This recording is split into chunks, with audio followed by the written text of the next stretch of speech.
ازيكم عاملين ايه؟ فيديو جديد على هبة شانل. يا رب دايما تكونوا بخير. النهاردة هنعمل مع بعض وصفة حلوة كده تدفينا في الشتاء البرد ده. عدس اصفر. انا حطيت طماطمايه وجزرايه وبصلايه كده متوسطة في الحلة، ولسه ما حطيتش اي حاجة تاني. وهحط معلقة سمنة حلوة كده، سمنة بلدي، وهقلبها كده فيهم. والعدس بتاعي انا غسلته وهحطه بقى عليهم واشوحه كده تقليبتين، مش كتير يعني، لحد ما احط المية بتاعته. حسيته كده طعمه احلى من ان انا احطه على طول في المية. لما اشوحه كده دقيقتين بالظبط، مش كتير. هحط بقى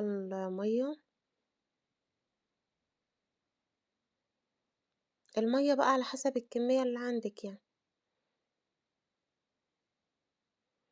تمام، وهسيبهم بقى يغلوا شوية كده مع بعض، وهنشوف بقى هنعمل ايه تاني. احط معلقة التوم. ما كنتش حطيت توم من الاول خالص، فحطيت معلقة توم كده حلوة، معلقة صغيرة يعني، ولسه هحط توم تاني بعد ما اضربه، فحطيت معلقة صغيرة بس.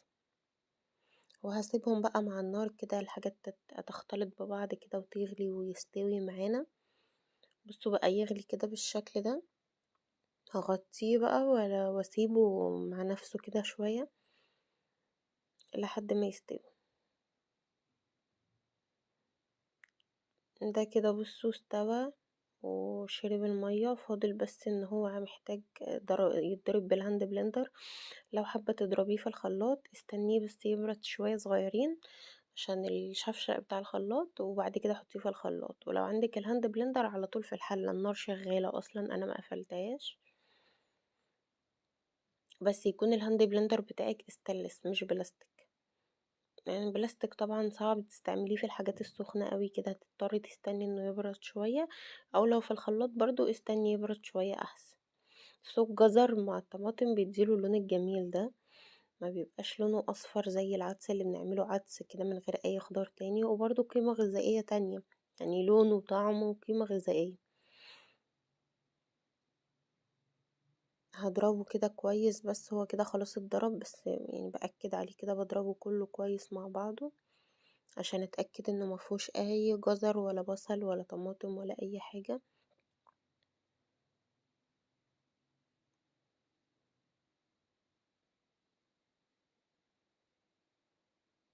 كده خلاص بقى انا هشيل الهاند بلندر، بس شيلته وهو فوق الحلة كده عشان ما ينقطش مني على البوتاجاز ويبهدل الدنيا يعني.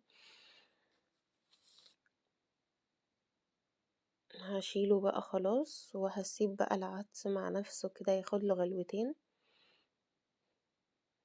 هحط له بس هوريكم القوام بتاعه الاول. أنا لسه هحط له ملح وفلفل وكمون وتوم، بس بوريكم القوام بتاعه بعد ما اتضرب.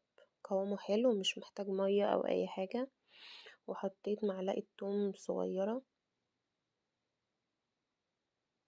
هو انا حطيت معلقة واحدة بس حطيتها على مرتين، يعني كل مرة نص معلقة، هما مش معلقتين ولا حاجة. وهقلب كده مع بعض، وهحط دلوقتي الملح وفلفل، انا ما كنتش حاطه في الاول،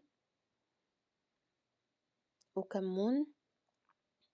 وهقلب بقى كله مع بعضه، وهسيبه غلوة كده وخلاص. هو كده استوى معايا وطعمه جميل وحلو قوي في الشتاء، في الايام البرد اللي زي دي بيبقى حلو قوي.